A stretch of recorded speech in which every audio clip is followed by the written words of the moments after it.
اعوذ باللہ من الشیطان الرجیم بسم اللہ الرحمن الرحیم ویل لکل ہمزۃ لمزہ الذی جمع مالا وعددہ یحسب ان مالہ اخلدہ کلا لینبذن فی الحطمہ وما ادراک ما الحطمہ نار اللہ الموقدہ التی تطلع علی الافئدہ انہا علیہم مؤصدہ فی امد ممددہ۔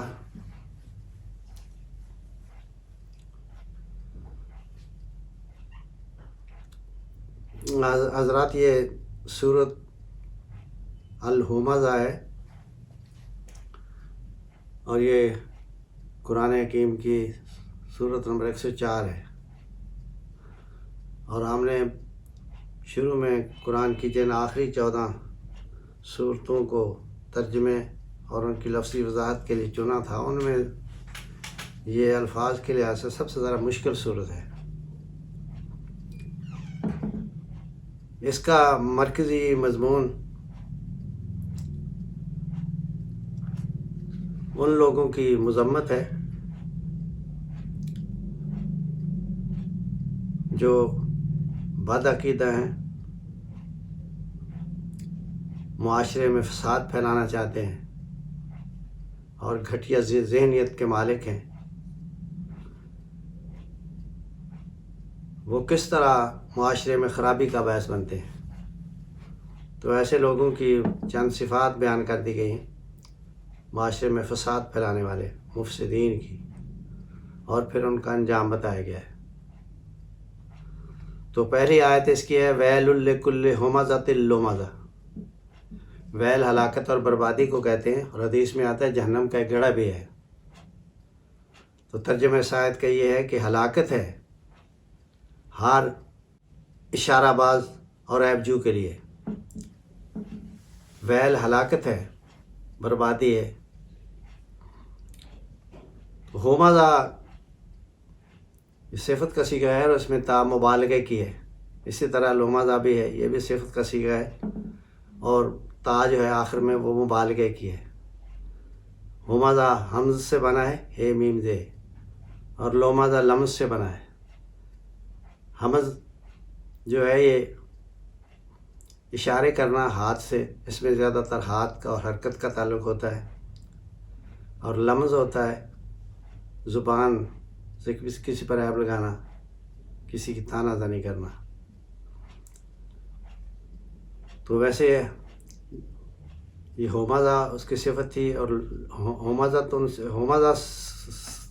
تن جو ہے یہ کل کی وجہ سے مضافلہ ہونے کی وجہ سے اس کے نیچے زیریں آ گئی ہیں۔ اسی طرح لمزہ تن بھی ہے، اور جملہ اسمی ہے، ویل مبتدا ہوگا، لکل ہمزہ تن لمزہ یہ اس کی خبر ہے۔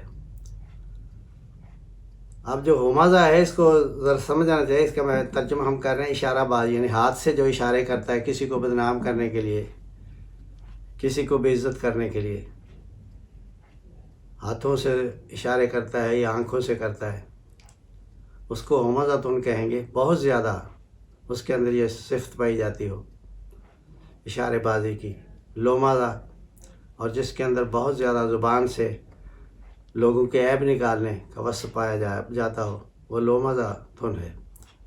تو اللہ نے بتایا ان کے لیے ہلاکت اور بربادی ہے، ایسے ہر شخص کے لیے جو اشاروں سے کام لیتا ہے لوگوں کو بدنام کرنے کے لیے، اور جو زبان سے کام لے کر لوگوں میں عیب نکالتا ہے، ان کی غیبت کرتا ہے، ان کے لیے ہلاکت اور بربادی ہے۔ پھر آگے ان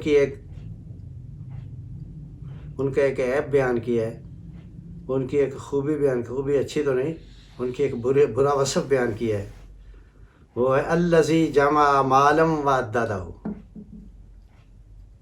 یہ ایسا شخص ہے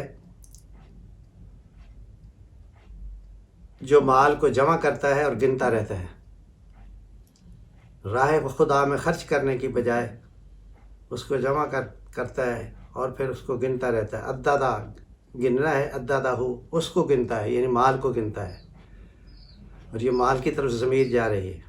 اللہ سے جو اسم موصول ہے، جو شخص مال کو جمع کرتا ہے اور پھر اس کو گن گن کر رکھتا رہتا ہے، حالانکہ دنیا کی زندگی عارضی ہے، ہمیشہ کی زندگی وہ ہے جو موت کے بعد آنے والی ہے۔ تو یہ ان کی ایک غلط فہمی ہے جو ان کے ذہنوں میں تھی، اور اس کا نتیجہ بتایا کہ وہ مال کو جمع کر کے رکھتے ہیں اور اس کو شمار کرتے رہتے ہیں۔ تو مال کو حاصل کرنا کوئی بری چیز نہیں ہے، لیکن جائز طریقے سے حاصل کیا جائے، جائز جگہ پر خرچ کیا جائے، اور پھر اسے جمع کر کے نہیں رکھنا چاہیے، اسے خرچ کرنا چاہیے، اور اس کی گردش ہونی چاہیے، دوسرے لوگوں تک بھی اس کے فوائد پہنچنے چاہیے۔ اور اس طرح جو مال کر کے جمع کر کے رکھتے ہیں، اللہ تعالیٰ نے ان کے بارے میں بنایا کہ وہ ہلاکت کا سامان کر رہے ہیں، کہ وہ اپنے لیے بربادی اور ہلاکت کا سامان کر رہے ہیں۔ اس کی اس غلط فہمی کا آگے اللہ تعالیٰ نے تردید کی ہے، کلا ہرگز نہیں۔ کلا کا مطلب ہرگز نہیں، یہ نفی ہوتی ہے، اور تاکید کے ساتھ کہ ہرگز ایسا نہیں جیسا یہ سمجھ رہے ہیں کہ مال ان کو ہمیشہ رکھے گا۔ لَيُنبَذَنَّ فِي الْحُطَمَةِ، لام بھی تاکید کا ہے، نبزن میں نے پھینکنا ہوتا ہے، آگے پھر نون ثقیلہ ہے، وہ بھی تاکید کے لیے۔ لَيُنبَذَنَّ، ضرور اس کو پھینکا جائے گا، ایسے شخص کو ضرور پھینکا جائے گا، پھر حطمہ میں پھینکا جائے گا۔ حطمہ جہنم کا ایک نام ہے، اور یہ اس لیے دیا گیا ہے، حتم میں نے ہوتا ہے کسی چیز کو توڑ دینا، حتم الریح الشیء، ہوا نے کسی چیز کو توڑ پھوڑ کر رکھ دیا، اتنی تیزی سے چلی، تو حطمہ جو ہے توڑ پھوڑ کر رکھ دینے والی، ہلاک کر دینے والی، یہ جہنم کا ایک نام ہے۔ جس طرح القاریہ پیچھے آیا، ابھی پڑھا تھا سورۃ القاریہ میں، کہ اچانک دستک دینے والی، دروازے پر اچانک آنے والی، اور یہ حطمہ ہے توڑ پھوڑ کے رکھ دینے والی، جگہ میں پھینکے جائے، جہنم ہے۔ جیسا یہ سمجھ رہا ہے کہ اس کا مال ہمیشہ رکھے گا، ایسا نہیں ہے، البتہ ضرور وہ حطمہ میں پھینک دیا جائے گا۔ آگے حطمہ بھی ہے کہ حطمہ کیا ہوتی ہے، اس کی سنگینی کے لیے بتایا کہ وما ادراک ما الحطمہ، اور اے نبی تجھے کون آگاہ کرے گا، کیا چیز آگاہ کرے گی کہ حطمہ کیا ہے۔ ما میں نے کیا، ادرا میں نے آگاہ کرنا، کہا کی ضمیر جو ہے نبی کریم صلی اللہ علیہ وسلم کی طرف ہے، بیضاوی نے لکھا یہ رسول اللہ صلی اللہ علیہ وسلم کی طرف ہے۔ اور کیا چیز ہے نبی تجھے آگاہ کرے گی، مل حطمہ، کہ حطمہ کیا چیز ہے۔ نار اللہ الموقدہ، نار اللہ، اللہ کی آگ ہے، الموقدہ، سلگائی ہوئی، بھڑکائی ہوئی، وہ اللہ کی بھڑکائی ہوئی آگ ہے۔ موقدہ میں نے ایک میں نے ہوتا ہے سلگانا، بھڑکانا، موقدہ بھڑکائی ہوئی آگ، وقت ایندھن کو کہتے ہیں، اور ایک میں نے آگ کو بھڑکانا، سلگانا، موقدہ اسے اسم مفعول ہے، بھڑکائی اور سلگائی ہوئی۔ اور حطمہ اللہ کی سلگائی ہوئی آگ ہے، بھڑکائی ہوئی آگ ہے، ظاہر اسے بجھا کون سکتا ہے، اور اس کی شدت کتنی ہوگی۔ اس کی سنگینی اور شدت کے لیے پہلے بتا دیا کہ تجھے کیا چیز آگاہ کرے گی، مل حطمہ، کہ حطمہ کیا ہے۔ بعض نے ترجمہ کیا وما ادراک، تجھے کیا معلوم، میں اس کا لفظی ترجمہ کر رہا ہوں کہ کیا چیز تجھے آگاہ کرے گی کہ حطمہ کیا ہے، اللہ کی بھڑکائی ہوئی آگ ہے۔ موقدہ جو یہ نار کی صفت آئی ہے کہ یہ اللہ کی بھڑکائی ہوئی آگ ہے، نار اللہ اور اضافی ہے اللہ کی آگ، الموقدہ بھڑکائی ہوئی، اللہ کی بھڑکائی ہوئی آگ ہے، جس کی حرارت اور حدت بہت زیادہ ہے۔ اللاتی تطلع علی الافئدہ، اللاتی اسم موصول ہے، اس کا معنی جو مؤنث، نار عربی میں مؤنث ہوتی ہے، اس لیے اللہ کی بجائے اللہ تی استعمال کیا گیا ہے۔ جو آگ تطلع علی الافئدہ، تطلع چڑھ جاتی ہے، صعود کرتی ہے، چڑھتی ہے۔ تطلع کو مفسرین کہتے ہیں کہ وہ فوراً اس کا حملہ جو ہے وہ دلوں پر ہوتا ہے، اس لیے پھر تطلع، وہ چڑھ جاتی ہے، علی الافئدہ، دلوں پر چڑھ جاتی ہے۔ دلوں پر حملہ آور ہوتی ہے، چڑھ جاتی ہے۔ اطلاق پانا ہوتا ہے، کسی چیز کو جھانک کر دیکھنا، چڑھ جانا۔ جو چڑھ جاتی ہے الافیدہ، دلوں پر، فؤاد کی جمع آفیدہ ہے، فؤاد دل کو کہتے ہیں، قلب بھی کہا جاتا ہے، کہ جو دلوں پر چڑھ جاتی ہے، ایسی تند و تیز وہ آگ ہے کہ فوراً بدن میں جو سب سے اس کا قیمتی حصہ دل ہے اس پر حملہ آور ہوتی ہے، اس پر چڑھ جاتی ہے، اس کو جلاتی ہے۔ انہا، بے شک وہ آگ، علیہم، ان پر، ہم یا پیچھے یا ہونے کی وجہ سے ہم بن گیا ہے، اور یہ ضمیر لوٹتی ہے اوپر والے لوگوں، ہمزہ لومزہ، جن کی صفت آئی ہے ان لوگوں کی طرف لوٹتی ہے جو مال کو گن گن کر رکھتے ہیں، ان کی طرف یہ لوٹ رہی ہے کہ وہ انہا، بے شک وہ آگ، علیہم، ان لوگوں پر جن میں یہ صفات ہیں کہ وہ اشارہ باز ہیں، وہ عیب جو ہیں، مال کو جمع کر کر کے رکھتے ہیں، ان پر موسادتن، بند کر دی جائے گی۔ اساد ہوتا ہے دروازہ بند کر دینا، واسطہ بھی بند، باب دروازہ بند کر دینا، اور اساد بھی بند کر دینا۔ موسادہ اسم مفعول ہے، بند کی ہوئی، کہ وہ آگ ایسی ہے کہ ان پر بند کر دی جائے گی، جس طرح بھٹا وغیرہ ہوتا ہے بند، تاکہ اس کا مرکز جو چیز اس کے اندر ہے وہی رہے، اور اینٹیں پھر اسے جس طرح پکتی ہیں، اسی طرح کسی طرح اس کی جو گرمی ہے وہ باہر نہ نکلنے پائے، اسی کے اندر ہی رہے، وہ ان پر بند کر دی گئی ہوگی، آگ ان پر بند کر دی جائے گی ہر طرف سے۔ فی آمد ممددہ، لمبے لمبے ستونوں میں۔ عمد جو ہے یہ عمود کی جمع ہے، عمود ستون کو کہتے ہیں، عمارت کے نیچے جو سہارا ہوتا ہے، ستون کھڑا کیا جاتا ہے، وہ عمود ہوتا ہے، اس کی جمع عمد ہے۔ اور ممددہ، مددہ سے اسم مفعول ہے، تو مدن میں نے کھینچنا ہوتا ہے، مددہ بھی ہوتا ہے کھینچنا، کسی چیز کو کھینچنا، لمبا کرنا۔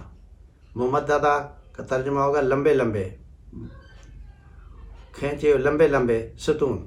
آمدن کی یہ صفت ہے، ستون جو لمبے لمبے ستون ہوں گے، آگ کے لمبے لمبے ستونوں میں۔ اور یہ جملہ ہے، اس کو ہمارے مفسرین کہتے ہیں کہ یہ حالیہ جملہ ہے، حالت بیان کر رہا ہے کہ ان پر وہ آگ اس طرح بند کر دی جائے گی کہ لمبے لمبے ستونوں میں جکڑے ہوئے ہوں گے، آگ کے لمبے لمبے ستونوں میں جکڑ کر ان کے اوپر آگ جو ہے وہ بند کر دی جائے گی۔ تو یہ ان کے لیے عذاب ہے، اور بڑا سنگین عذاب ہے جس کا ذکر کیا گیا ہے۔ یہ ان لوگوں کی ان بری خسرتوں کی وجہ سے ہے جو انہوں نے اپنے اوپر جمع کر لی ہیں، لوگوں کو بے عزت اور ذلیل کرنے کے لیے۔ ان کی سب سے بڑی علامت کہ وہ اشارے کرتے ہیں ہاتھوں سے بھی، اور پھر زبان سے عیب جوئی لوگوں کی کرتے ہیں۔ اور ان کا تیسرا وصف جو بیان کیا کہ وہ مال کو جمع کر کر کے رکھتے ہیں، اور اسے نہ غریبوں پر خرچ کرتے ہیں، نہ اللہ کی راہ میں دوسرے اچھے کاموں پر خرچ کرتے ہیں، اور ان کا خیال یہ ہے کہ شاید مال انہیں بچا لیں گے اور ہمیشہ کی زندگی انہیں عطا ہوگی، بلکہ ایسا نہیں، بلکہ وہ ایندھن، آگ کا ایندھن بنے گی۔ آگ بھی وہ ہے جسے ہوتما کہا گیا ہے کہ ہر چیز کو ریزہ ریزہ کر دے گی، ٹکڑے ٹکڑے کر دینے والی آگ ہے۔ تو آگ کے اندر پھر یہ بھی ہے کہ انسان نہ اس میں جیے گا نہ مرے گا، کیونکہ اگر جلد جل جائے گی تو قرآن میں ہے کہ اللہ تعالیٰ ان کی جلدیں بدل دے گا، دوسری جلدیں بدل دے گا۔ اذا ناضجت جلودہم بدلناہم جلودا غیرہم، ان کے علاوہ ان کی دوسری ہم جلدیں بدل دیں گے۔ پہلی جلدیں اگر جل جائیں گی تو اس کی جگہ دوسری جلدیں بدل، اس طرح نہ انسان وہاں جیے گا نہ مرے گا۔ اور اس کا حملہ ابتدائی طور پر دل پر ہوگا، کہ فوراً ہی وہ جسم سے نکل کر دل میں جائے، کیونکہ دل خیالات کا مرکز ہوتا ہے، سوچ کا مرکز ہوتا ہے، اعمال یہیں سے اٹھتے ہیں، اپنی سوچ انسان کی جیسی ہوتی ہے، اس لیے اس کو کہا گیا وہ دلوں پر حملہ کرے گی، ان لوگوں کے دلوں پر جن کے اندر یہ صفات پائی ہوئی ہوں گی، اور پھر ان پر آگ جلا کر بند کر دی جائے گی، بڑے بڑے ستونوں کے اندر ان کو آگ کے ستونوں میں جکڑ کر اس کے اندر ہی پھر بند کر دیا جائے گا۔ تو یہ ان کے لیے بڑا عبرتناک عذاب ہوگا۔ اور ہمارے لیے سبق ہے کہ ہم ان عادات سے بچیں جن کا یہاں ذکر کیا گیا ہے۔ ایسے لوگوں کی عادات معاشرے کے اندر فساد پھیلاتی ہیں، معاشرے میں بگاڑ پیدا کرتی ہیں اور محبت اور اخوت کے رشتے کو کاٹتی ہیں، دلوں کو ایک دوسرے سے بیزار کرتی ہیں، زمین امن کی بجائے فساد کا گہوارہ بنتی ہے۔ اس لیے ان کی یہ عبرتناک سزا کا ذکر کیا گیا اور بڑی یہ سنگین قسم کی سزا ہے۔ اسلام دنیا سے فساد کو ختم کرنا چاہتا ہے کیونکہ اسلام ایک امن کا دین ہے اور انسانوں کی فلاح چاہتا ہے۔ اس لیے انسانوں کو ان صفات سے بچنا چاہیے جو صفات معاشرے میں فساد کا باعث بنتی ہیں، اللہ کی ناراضی کا باعث بنتی ہیں۔ اللہ تعالیٰ سے دعا ہے ہمیں کتاب و سنت پر عمل کرنے کی توفیق عطا فرمائے۔